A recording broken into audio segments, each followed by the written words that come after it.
I can't believe I have to sleep with him just to keep getting his money, my wife told her friend, not realizing our security camera caught everything. I didn't confront her, just sent the footage to our family lawyer. She found out I knew when she was served divorce papers at her parents' anniversary party. She's been calling me non-stop ever since. Strange how 15 years of marriage can evaporate in 20 seconds of unguarded conversation. One moment you're a happily married man with the life you've worked for, and the next, you're a wallet with a pulse. Names changes for obvious reasons. I'm James, 47, CEO of a commercial construction company I built from scratch over 20 years. My soon-to-be ex-wife Rose is 45, hasn't worked since before we married. We have 2 kids, Megan, 19, away at college, and Ryan, 17, finishing high school. When I met Rose, she was a paralegal with ambition. After we married, she decided she preferred being a full-time mother, and later a household manager. I supported her choice. We could afford it, and I wanted her to be happy. 8 weeks ago, I was in my home office reviewing footage from our security cameras, not something I normally do, but we'd had a package stolen from our front porch, and I wanted to see if the cameras caught anything useful. I was checking the interior camera in the kitchen when I saw Rose and her friend Melissa sitting at the island, drinking wine. "This vacation will be amazing," Rose was saying. "James thinks it's next month, but I've pushed it to September. Told him it's because of the weather, but really I just need more time at the spa first." Melissa laughed. "Getting all beautified for the beach? He'll appreciate that." Rose's response froze me in place. "Please, I can't believe I have to sleep with him just to keep getting his money. It's exhausting maintaining this charade. You know we haven't had sex in 3 months before last week?" Then he starts talking about reconnecting, and I had to give in, nearly gagged the whole time. Melissa's eyes widened. "Rose, that's cold. It's business. I've invested 15 years in this arrangement. 3 more until Ryan finishes college, then I can cash out with half of everything. The prenup expires on our 20th anniversary." "And then what? Divorce?" Rose sipped her wine. "Exactly. I've already got multiple accounts he doesn't know about. Been siphoning money for years. Once the prenup expires, I'll take half his company, half the properties, and the house. He can keep his boat and his pride." Melissa looked uncomfortable. "Does he suspect anything?" "James? God, no. He's so focused on his precious business and being the provider. It's pathetic how easy he is to manipulate. Last week I mentioned admiring Jennifer's diamond bracelet, and guess what appeared on my nightstand the next day? Men are so simple." They laughed, and then the conversation shifted to their upcoming spa day. I sat there, staring at my monitor, long after they'd left the kitchen. 15 years of marriage, reduced to an arrangement. The mother of my children, plotting to cash out like our life together was some long-term investment strategy. I didn't yell, didn't throw things, didn't storm downstairs to confront her. Instead, I backed up the video file to a secure cloud server, then closed my laptop and went to take a shower. Needed to think. Rose and I had a prenuptial agreement that would indeed expire on our 20th anniversary, something her lawyer had insisted on during negotiations. I'd agreed because at the time, I couldn't imagine not being with Rose forever. Naive. The prenup had specific clauses regarding financial transparency and fidelity. The language clearly stated that any deliberate concealment of assets or actions taken in bad faith against the financial interests of the other party would constitute a breach. It didn't require physical infidelity. Financial betrayal was explicitly covered. The video wasn't just damning morally, it was legally actionable proof of Rose violating our prenup. That night, I kissed Rose goodbye as she left for book club, which I now suspected was something else entirely, and started making calls. First to Sam Wright, my personal attorney who had handled the prenup. Explained the situation, sent him the video, and asked for options. Second, to Michael Chen, my company's CFO and most trusted employee. Asked for a complete audit of all personal and business accounts Rose might have access to, directly or indirectly. Third, to Garrett Bell, a private investigator recommended by Sam, his specialty? Asset searches and surveillance. For the next 6 weeks, I lived 2 lives. In one, I was the same James, attentive husband, devoted father, busy CEO. I brought Rose flowers, took her shopping, made love to her, fighting revulsion the entire time, knowing she was gagging. I deliberately mentioned business successes, left financial statements visible, created the illusion of increasing wealth. In my other life, I was methodically untangling Rose from my future. What I discovered was worse than I'd imagined. The multiple accounts Rose mentioned? 3 separate accounts in 2 different banks, containing just over $440,000, all transferred in small amounts from our joint account over the years.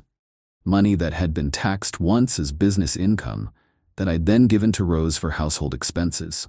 The investigator found these by tracking transfers from our joint accounts and cross-referencing with her tax records, which revealed unreported interest income.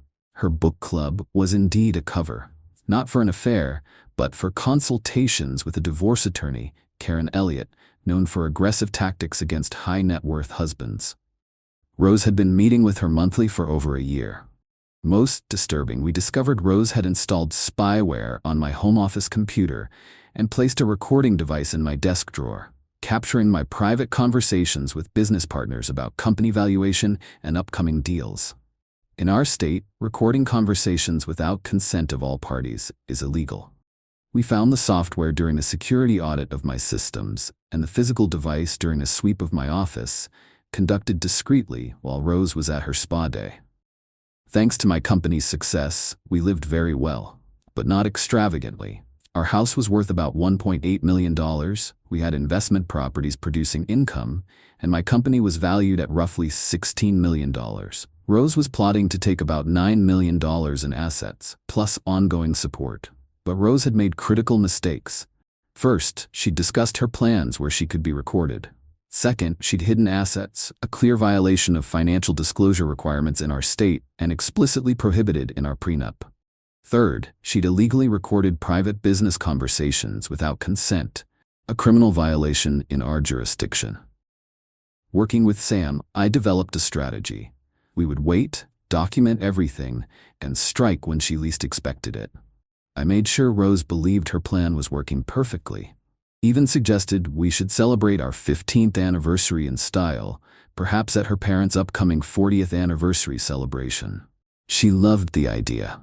The party was set for their country club, a lavish affair with 120 guests. I'd already confirmed with the club management that legal papers could be served there. As a private venue with public access, there were no legal restrictions preventing service. I'd also arranged proper credentials for my attorney and the process server through Rose's father, under the pretense of ensuring proper security for all guests. Rose spent thousands on a new dress, professional makeup and hair. She was glowing as we arrived, playing the perfect daughter and wife. My gift to her parents was extravagant, a fully paid Mediterranean cruise. They were overwhelmed with gratitude, hugging me, calling me the son they never had. Rose beamed, basking in the reflected glory of her successful husband's generosity.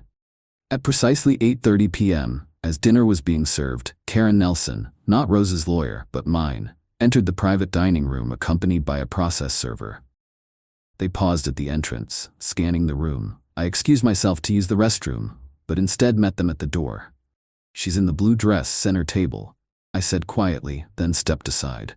I watched from near the bar as they approached Rose. Watched her face transition from confusion to shock to horror as she was served with divorce papers, financial injunctions, and notice of criminal complaints in front of her entire family and social circle.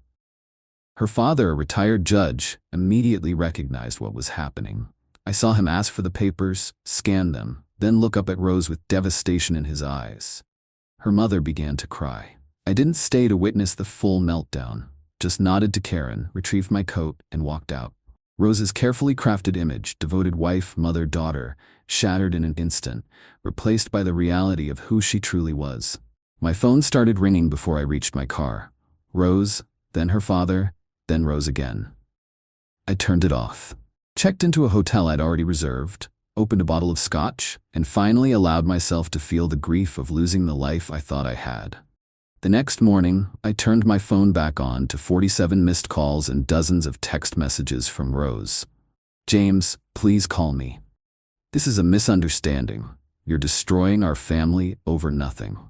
Think about the kids. Her father had called twice, her mother 5 times. I responded only to them with a brief text. Check your email. I've sent you the video and evidence of the hidden accounts and recording devices. Ask Rose about her plans for your son. They never had. The legal battle was swift and decisive. Rose's hidden accounts were frozen. Her lawyer withdrew from the case after learning of the recorded evidence and illegal surveillance.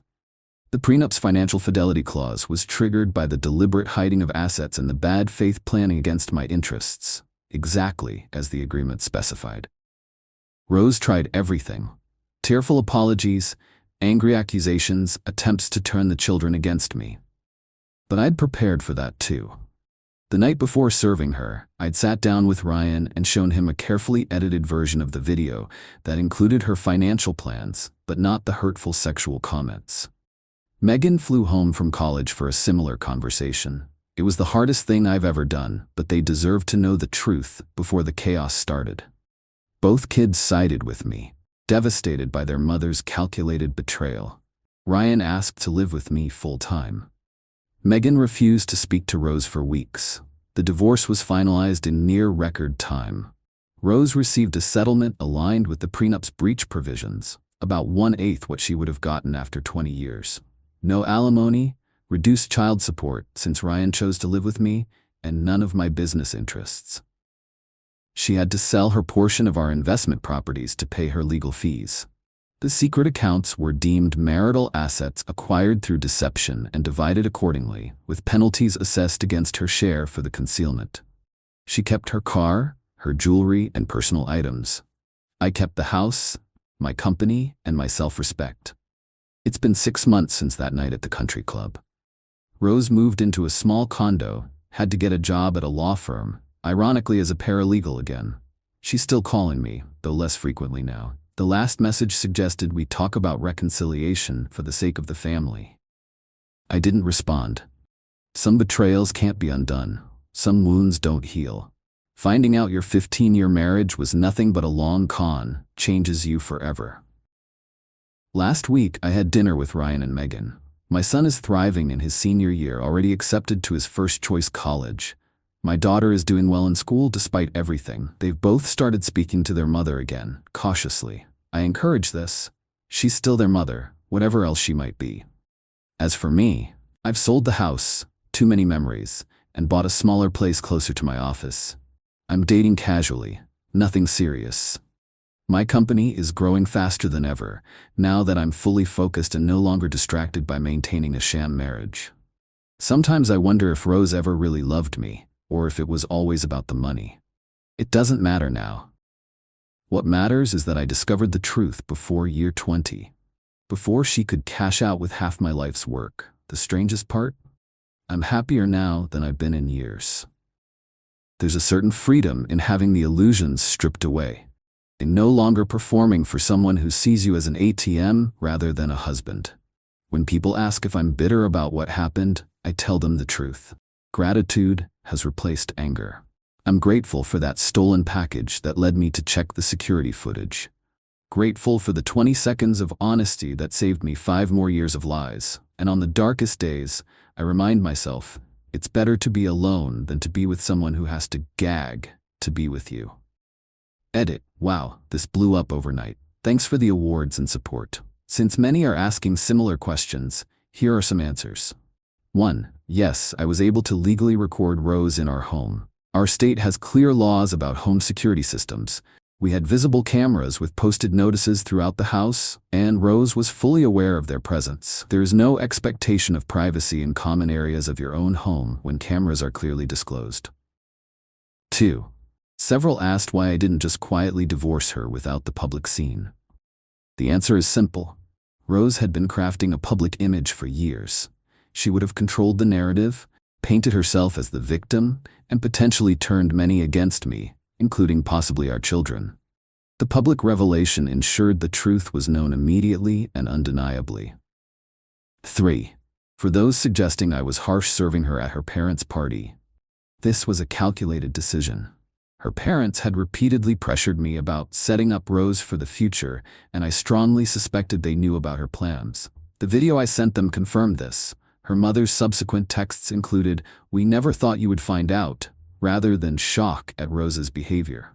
Before, to clarify about the kids, both now know everything about the financial deception. Ryan, 17, watched the edited video showing her financial plans. For Megan, I described the content instead. Neither was shown the hurtful sexual comments. They didn't need that pain on top of everything else. My children are my priority, and despite Rose's actions, I never speak negatively about her to them. Number 5. Regarding how I found her secret accounts. The investigator traced transfers from our joint accounts, cross-referenced her tax returns which showed unreported interest income, and followed the money trail. Her statement on camera about having multiple accounts gave us the starting point, but the investigation uncovered the specifics. 6. For those calling me cold-blooded, when someone tells you who they are, believe them. Rose revealed her true self in that kitchen conversation. Everything that followed was simply me taking her at her word and acting accordingly. Sometimes the best revenge isn't about hurting someone else, it's about refusing to be hurt anymore.